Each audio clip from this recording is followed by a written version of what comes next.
Halo Bu Putri, Halo Bu Tuti, apa kabar Bu Putri? Alhamdulillah baik. Nih, Bu Tuti gimana kabarnya? Ya, puji Tuhan saya juga baik Ibu. Oh iya, hari ini kita akan ngobrol mungkin agak sedikit lama. Apakah Ibu bersedia? Ya, bersedia Bu. Kebetulan hari ini saya nggak sibuk juga. Berapa apa kita nih Bu? Jadi sebelumnya nih saya mohon maaf dulu ya Bu, karena kegiatan kita kali ini ingin saya rekam untuk keperluan program dan nanti kegiatan kita ini hanya didengar oleh fasilitator. Oke Bu, oke baik. Jadi saya perhatikan akhir-akhir ini Ibu terlihat murung dan tidak semangat. Kenapa ya, Bu? Iya nih Bu, Eh ini kan baru tahun ajaran baru. Yang pastinya kan ada siswa-siswa baru yang baru masuk. Gimana itu Bu? Anaknya kurang semangat untuk belajar. Kira-kira gimana itu ya Bu mengatasinya? Itu jadi bahan pikiran saya dari kemarin-kemarin. Soalnya kan pembelajaran sudah berjalan nih selama 1 bulan lebih. Kira-kira gimana cara cara saya supaya anak-anak itu bisa belajar gitu Bu dengan semangat. Oh, jadi apa nih kira-kira yang bisa saya bantu dari Ibu? Dan apa yang ingin Ibu capai dari hasil diskusi kita hari ini? Eh, saya pengen bertukar pikiran nih sama Ibu, sharing gimana cara ngatasi murid-murid saya biar mereka tuh juga semangat belajar. Terus yang ingin saya capai adalah solusi untuk kedepannya supaya mereka menjadi lebih baik gitu Bu. Kira-kira gimana ya Bu ya? Hmm, coba dong Ibu ceritakan sama saya gimana perasaan Ibu saat ini. Eh, Perasaannya ya pasti ada campur aduk ya Bu ya. Yang pertama ada kecewa juga sih karena kita sudah capek nih ngajar, udah capek ngajak mereka untuk semangat nih belajar. Tapi yang mendengarkan hanya dikit gitu Bu. Terus was-was juga kalau misalnya kayak gini terus, gimana ke depannya? Apakah pembelajaran ini bisa berhasil atau enggak? Gitu, Bu. Terus melihat situasi seperti itu, respon Ibu bagaimana? Mana ya, Bu? Kalau masalah respon, ya saya sih berharapnya ada gitu solusinya biar mereka itu bisa berubah. Jadi untuk saat ini saya belum ada tindakan untuk mengatasi masalah itu. Jadi menurut Jadi Ibu, gimana? uh, menurut Jadi Ibu penyebab Bu Tuti, murid seperti itu kenapa ya kira-kira menurut Ibu ya? yang pertama kalau saya sih menilai ya Bu ya, kayaknya mereka kurang semangat itu salah satunya mungkin karena faktor saya juga ya kan kurang kurang di model atau cara mereka cara mengajarkan ke mereka gitu Bu. Ya, selain faktor-faktor dari diri mereka sendiri ya salah satunya pasti saya ke diri saya sendiri gitu. Mungkin saat ini saya masih kurang dalam menyampaikan materi atau cara mengajak mereka untuk belajar gitu Bu. Kalau boleh tahu nih, Ibu biasanya Hmm. menyampaikan konten pembelajaran kepada murid, caranya bagaimana? Lalu media apa yang Ibu gunakan? Kalau selama ini sih Bu, cara ngajarnya ya masih eh, gimana ya caranya konvensional. Artinya saya yang menjelaskan di papan, terus anak-anak mendengar dan mereka hanya mencatat seperti itu kan Bu. Terus ya selain itu sering diselingi dengan cara diskusi. Cuman kan kalau pakai diskusi ini Bu, satu, memakan waktu yang lama karena anak-anak bakalan ini ribut gitu Bu membentuk kelas diskusinya gitu. Terus ini media yang sering saya gunakan ya sejauh ini masih media pembelajaran aja Bu, seperti PPT itu masih sedikit sih, lebih banyak cara konvensional yang mengajar di papan gitu Bu. Selain PPT, apakah Ibu pernah mencoba menggunakan media lain? Sejauh ini belum pernah sih Bu, karena yang sering saya gunakan itu ya media PPT aja gitu Bu.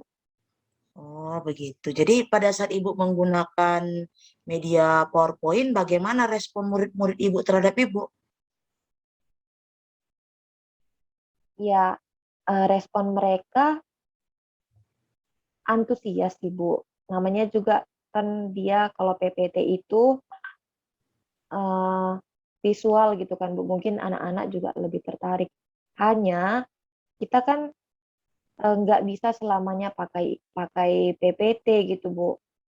Tapi mungkin kekurangannya kalau PPT ini Bu memakan waktu yang lama untuk membuat membuat medianya itu.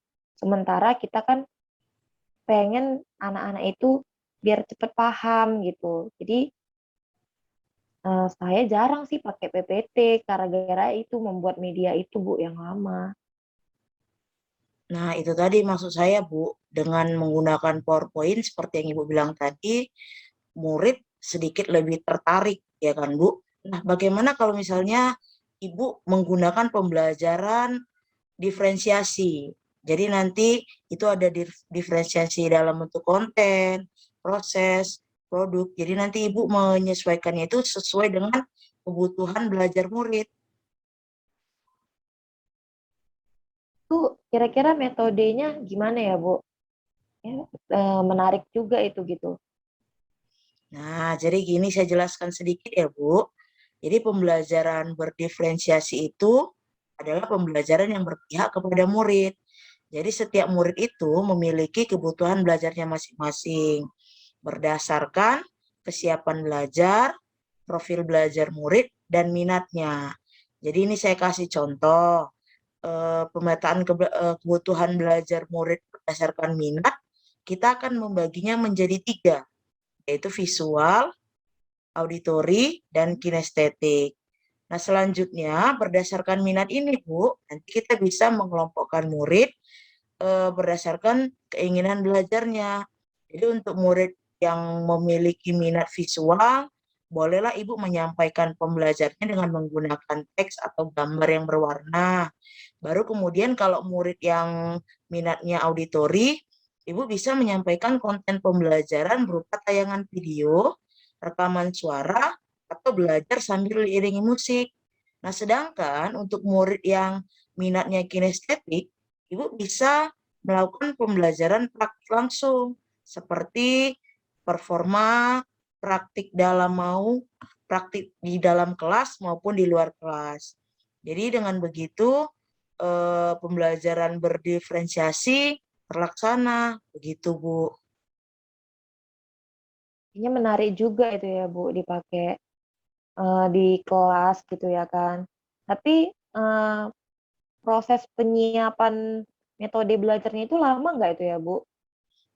Untuk dia proses penyiapannya itu di awal-awal pastinya Ibu tahu mana siswa yang memiliki minat belajar visual, minat belajar auditori, dan kinestetik. Jadi nanti ada kaitannya dengan proses dan produknya gitu, Bu.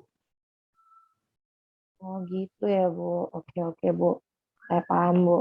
Jadi pembelajaran berdiferensiasi itu perlu dilakukan ya Bu ya untuk kebutuhan belajar murid. Pantas saja ya anak-anak mulai bosan gitu kalau belajar kalau misalnya metodenya itu aja. Karena kan benar juga minat setiap siswa itu kan beda-beda ya kan Bu. Ya ya Bu. Nah, jadi Berarti bisa lah kita coba Bu. Berarti ya bisa lah dicoba gitu di kelas. Ya, boleh dicoba, Bu. Jadi sekarang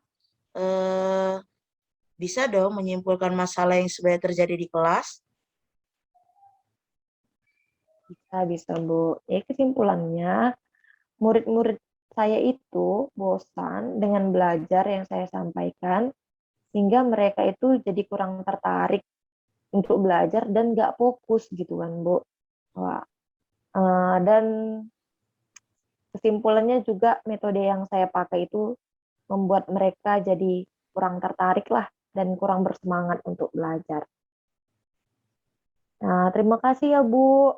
Kayaknya sharing dengan Ibu bermanfaat juga nih untuk membantu di kelas bagaimana cara mengatasi murid-murid yang sudah mulai jenuh ini untuk belajar. Jadi sekarang perasaan Ibu bagaimana? Alhamdulillah sih perasaan saya jadi lebih tenang nih Bu. Saya jadi mulai bisa berpikir jernih dan bisa membuat rencana untuk perbaikan ke depannya. Baiklah, jadi kira-kira nih rencana apa yang Ibu Putri akan lakukan setelah ini? Untuk setelah ini saya berusaha ini mau coba-coba juga untuk mempelajari pembelajaran yang Ibu sarankan tadi, pembelajaran diferensiasi, supaya saya lebih dapat memahami kebutuhan belajar murid-murid saya yang sesuai sama minat seperti yang Ibu katakan tadi. Oke, selain itu, ada lagi nggak langkah perbaikan yang akan Ibu lakukan? Langkah perbaikan selanjutnya, saya pengen coba menggunakan metode dan media pembelajaran yang lebih bervariatif dan mendiskusikannya kembali bersama-sama murid. Kemudian saya ingin menanyakan kepada mereka dan merancang pembelajaran seperti apa yang mereka inginkan agar mereka tertarik untuk belajar. Bagus sekali ya Bu, rencana-rencana perbaikan yang akan Ibu buat. Jadi menurut Ibu nih, tantangan seperti apa yang akan Ibu hadapi ke depannya nanti saat pelaksanaan perbaikan tersebut? Tantangannya mungkin saya harus lebih banyak belajar dan juga berkolaborasi dengan teman-teman atau rekan sejawat yang lain, saling sharing pengalaman, juga harus lebih sabar menghadapi murid-murid saya di kelas. Gitu, Bu. Saya senang sekali nih, nampaknya Bu Putri sudah dapat menemukan penyelesaian masalahnya melalui sesi coaching kita kali ini.